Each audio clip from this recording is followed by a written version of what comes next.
Jungle.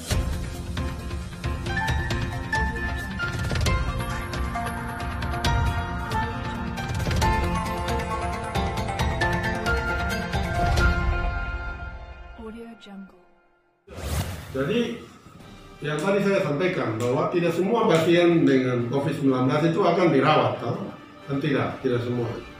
Jadi dalam protokoler penanganan itu kalau yang tidak punya indikasi dirawat inap berarti kan dikarantinakan, nah, jadi dikarantinakan atau karantina mandiri, begitu yang harus diperhatikan.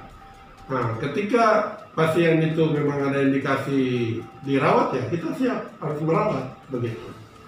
Nah, hanya tadi keterbatasan itu.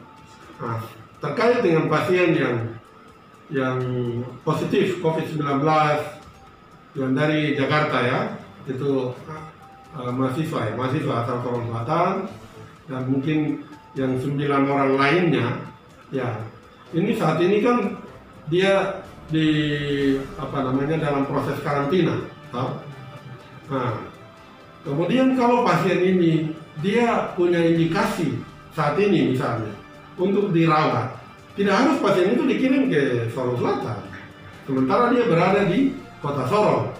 Di Kota Sorong pun bisa melakukan perawatan pasien itu. Jadi pasien itu di mana saja dia berada, walaupun dia berasal dari tempat yang berbeda, ketika dia ada di situ dan dia butuh pelayanan, ya di situlah dia dilayani, begitu. Nah, jadi misalnya ada pasien ber-KTP Kota Sorong yang ada sekarang di Sorong Selatan dan dia positif COVID-19 dan indikasi dirawat, ya jangan kami dari Sorong karena dia KTP Kota Sorong kita kirim, kita berhak juga merawat pasien itu. Kita karantinakan pasien itu di Sorong Selatan. Kenapa? Karena kalau pasien itu dia harus mobile dari satu titik ke titik yang lain, potensi penularan itu akan terjadi, begitu. Jadi dalam protokoler penanganan ini, ya Satgas COVID-19 di Kota Sorong itu akan memegang ini. Jangan ini disuruh mobile, potensi penularan sepanjang perjalanan dia kontak dengan orang. Nah, ini harus diisolasikan, begitu.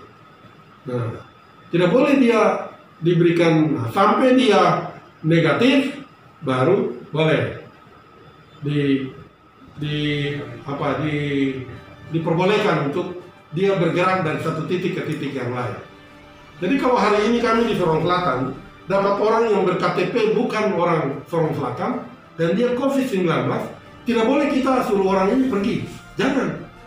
Kita harus Satgas di sini bersama dengan tim medis, kita lakukan penanganan terhadap seseorang ini, begitu. Jadi bukan karena dia KTP daerah lain kita buang saja ke tempat lain, tidak boleh.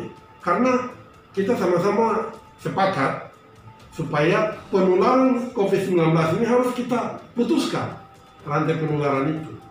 Jadi kalau hari ini 9 orang yang ada di Kota Sorong, dia terindikasi yang satu sudah terkonfirmasi positif, ya. Nah, itu dari Satgas Kota Sorong harus bisa menangani sampai dia negatif, baru bisa dilepaskan, gitu. Kemudian juga yang 9 ini nanti diikuti sampai terkonfirmasi negatif, baru bisa dibebaskan, begitu. Nah, begitu. Jadi tidak berarti dalam pikiran kita kan, oh ini orang KTP Sorong Selatan, jadi kalau dia ini dia harus dikasih ke sini. Tidak.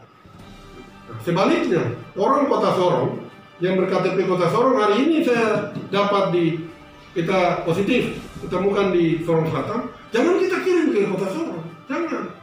Kita tangani di sini. Begitu.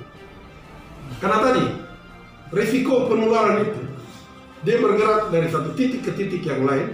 Selama perjalanan dia itu dia kontak dengan siapa saja, ini potensi penularan akan terjadi. Ya, demikian, ya.